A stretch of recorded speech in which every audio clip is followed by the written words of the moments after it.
Inside an empty store, Carol tries to consume any medicine or energy drink she can find to stay awake. Outside, dangerous forces keep pounding on the door, trying to reach her. This chaos began a few days ago when a space shuttle suddenly exploded upon returning to Earth, scattering its fragments across several states in the United States. The media quickly covers the news, saying it's a sign of an alien invasion. Most people are scared and avoid touching the wreckage, but there are many opportunists selling it on eBay. Tucker, head of the Centers for Disease Control, arrives at one of the crash sites to inspect it. He discovers that a fragment is contaminated with a mysterious organism that can withstand high levels of radiation and multiply rapidly, suggesting it is from another planet. As he leaves, Tucker accidentally touches a small piece of the wreckage and cuts his finger, but he ignores it. Later that night, Tucker arrives home and finds his dog growling for no apparent reason. Ignoring the animal, he goes to bed. However, his body begins to sweat profusely, and he experiences an intense cellular condensation on his face, as if something has taken him over. Meanwhile, Tucker's ex-wife, Carol, hears her son Oliver screaming from a nightmare and comforts him throughout the night. The next morning, Carol receives a call from Tucker asking to see his son, which is unusual for him. Carol refuses and hangs up. Afterward, she drops Oliver off at school and heads to her office, where she works as a psychiatrist. On the way, she runs into her best friend Ben, who offers her a ride. Ben, a doctor, tells her that the government is hiding something, as all the investigators from the crash site have resigned. Carol is not in the mood for politics and complains about Tucker.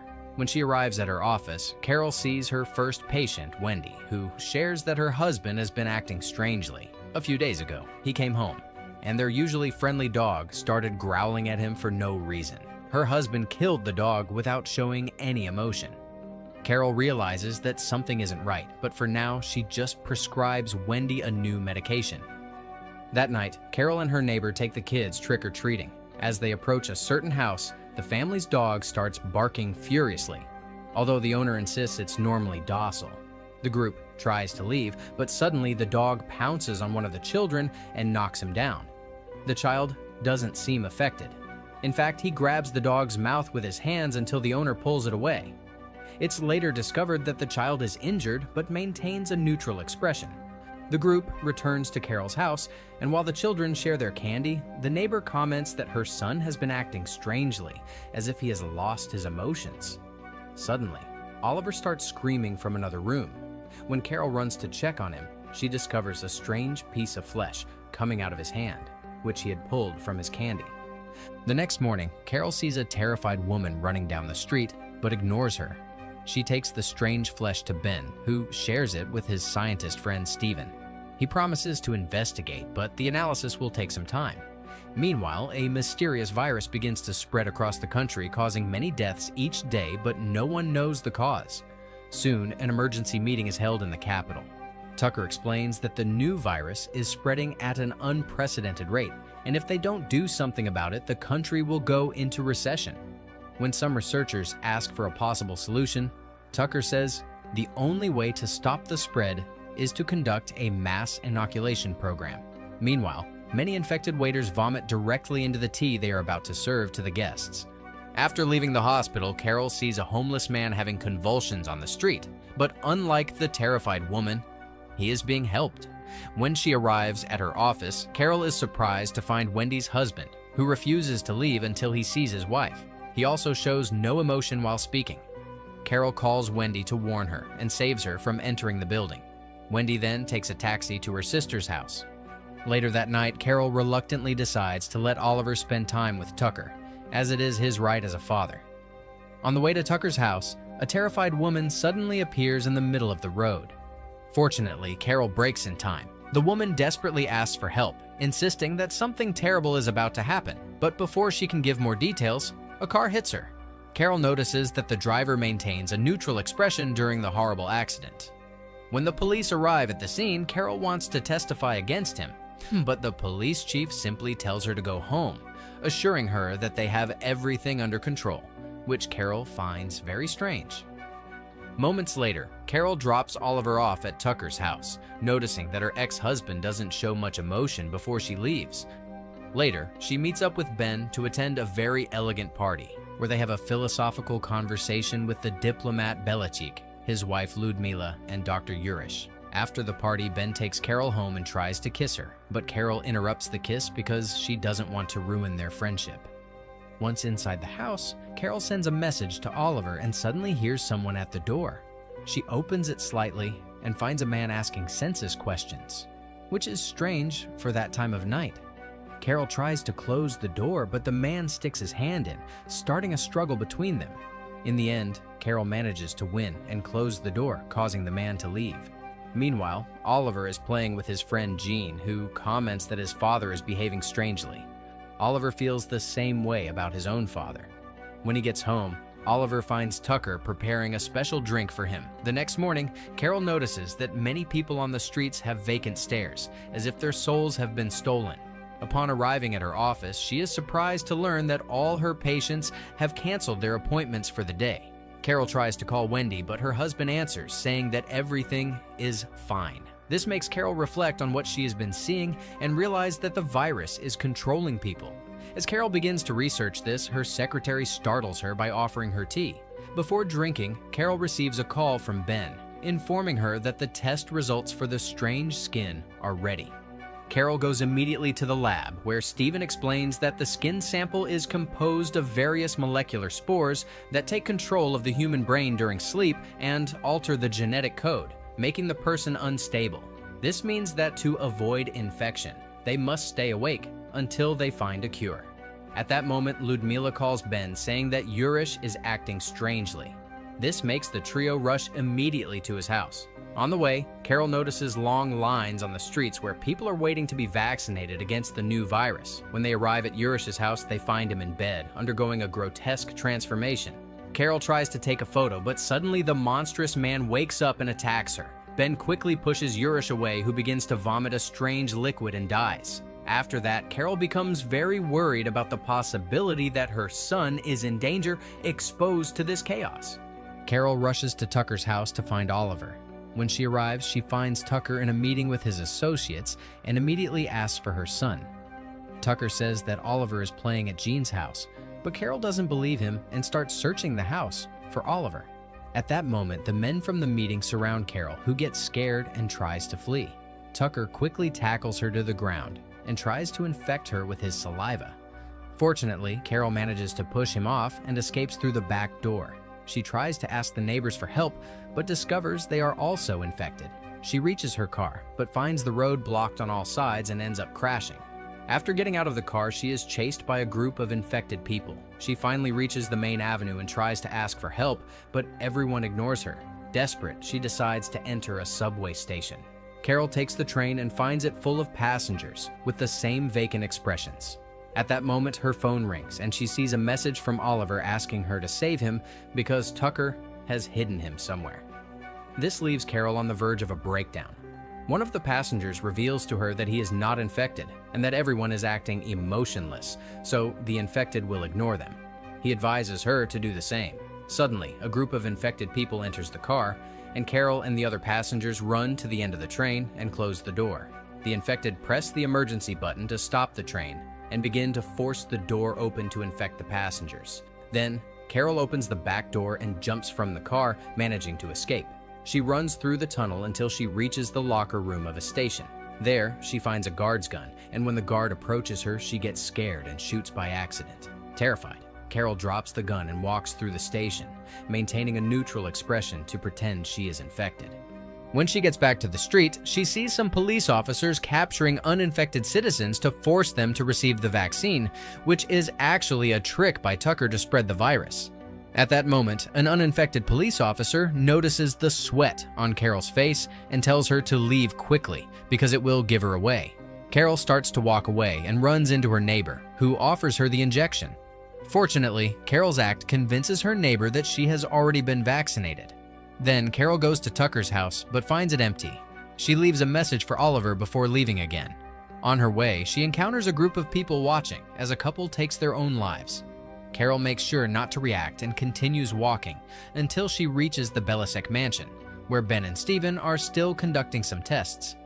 After a brief discussion, Ben decides to help Carol find her son, while Stephen and his assistant prepare to travel to Fort Detrick in Maryland to find a cure for the virus. They also decide to stay awake for fear of having been infected if they sleep. At that moment, Belichick returns and Ludmila greets him with a hug. But Belichick is infected and worried about possible intruders, so he lets a group of guards in. Fortunately, Carol and the others see this on the security cameras and escape through the back door. Upon reaching the streets, they notice Wendy being forcibly taken away by infected police officers. Wendy tries to resist, screaming that she has slept and is still fine, but the police beat her anyway. The group splits up. Carol and Ben talk about Wendy's words and deduce that somehow Wendy developed immunity to the virus. Then, the pair finds a dead police officer on the ground and steals his car, heading to Carol's office. There, they start searching for Wendy's medical profile. Ben discovers that Wendy suffered from a brain disease called encephalitis, which is why she is immune. The virus only attacks healthy brains to feed and multiply. Ben calls Stephen at the lab to give him this new information, while Carol receives another message from Oliver, mentioning that he is being held at his grandmother's house in Baltimore. Scared, Carol confesses to Ben that she has already been infected by the virus, but Ben promises her that everything will be fine. Then, Ben drives like a madman toward the city, breaking through roadblocks until he has no choice but to let Carol go, distracting the police so they chase him instead. Carol continues on foot, and when a police officer stops her, she presents her ID with a neutral expression, and they let her go. Eventually, Carol reaches the station and takes the train to Baltimore, where she hides in the bathroom. The lack of sleep begins to affect her, and she starts having visions, like seeing a second version of herself in the mirror that wants to attack her. She wakes up in time, and after washing a piece of that strange flesh off, she opens the door and finds Jean, who explains that she lost her family and is now part of his. Jean keeps asking Carol to sleep, but she pretends she will. Upon arriving in Baltimore, Jean checks on her again and finds her removing more pieces of flesh from her body, which makes him suspicious. Tucker picks up Carol and Jean to take them to his mother's house, believing Carol's act of not showing emotion. Oliver is not around, but Carol keeps up the pretense in front of the family. When she receives a call from Ben, she speaks in code, pretending to be his secretary. Finally, when Tucker leaves for work, Carol takes the opportunity to search the house. Carol finally finds Oliver in a room. At first, they both hesitate, but when Carol says a few words to confirm she is okay, they hug. Oliver mentions that he has been sleeping every day but has not transformed, and Carol realizes that his medication for his sleep disorder has made him immune. Suddenly, Jean catches them, but Carol easily pushes him away and runs out with her son. As they flee, Tucker sees them from the window and chases them through the streets. Oliver finds a broken window in an abandoned warehouse, and they hide there. But Tucker also enters. While he delivers a monologue like a movie villain, Carol tries to sneak toward the door, but Tucker grabs her from behind and tries to knock her out. Oliver intervenes and hits his father with a metal tool. Tucker catches him, which gives Carol the opportunity to hit him on the head and knock him unconscious, allowing them to escape. Afterward, Carol and Oliver hide in an empty department store. Carol searches the medicine section and finds an injection that she shows to Oliver, explaining that he will have to inject it into her heart if she falls asleep. Then they look for food, and Carol receives a call from Ben, who has discovered their location and promises to come and get them soon. While his mother is busy with the call, Oliver slowly approaches a door with blood around it, but fortunately, Carol stops him before he can open it. Carol enters and finds several people on the floor undergoing the transformation.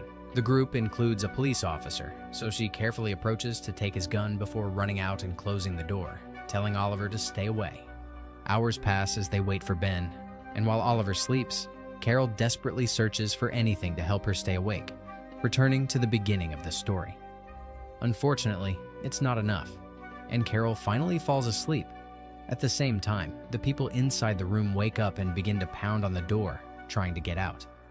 The noise wakes up Oliver, who discovers that his mother has fallen asleep, so he immediately injects her with the syringe, which wakes her up and stops the transformation in time. Carol washes the strange flesh from her face and comes out of the bathroom to find that Ben has finally arrived. She runs to hug him, but soon realizes that he has also been infected.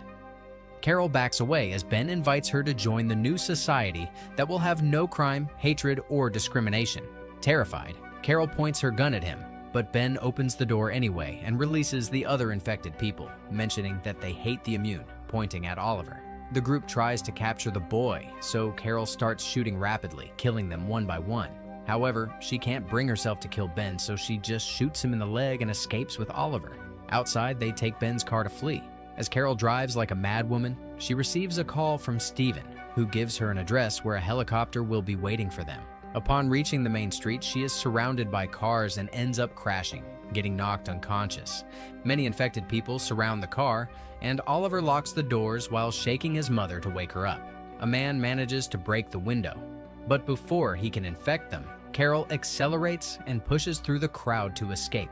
There are still some crazy people hanging from the roof of the car, so Carol drives like a maniac, crashing on purpose to make them fall off. There are also police cars ramming her vehicle until they cause her to crash, launching the last attackers through a store window. Fortunately, the car still works and Carol continues driving while receiving instructions from Steven over the phone.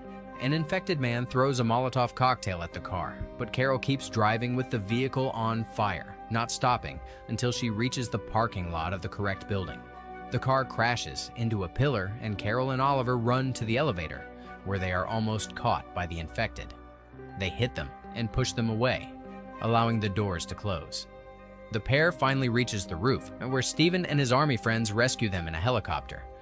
Sometime later, scientists from outside the United States finally create a vaccine, and thanks to it, the alien virus is eradicated from the entire world, allowing life to return to normal.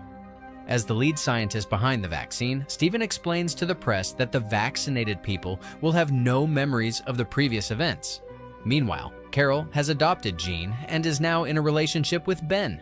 While the children go to school, Ben reads the newspaper and comments on the violent crimes committed by people, which makes Carol reflect on the aliens' offer of peace. If you want interesting movie recaps, like, share, and subscribe to follow us for more movie recaps.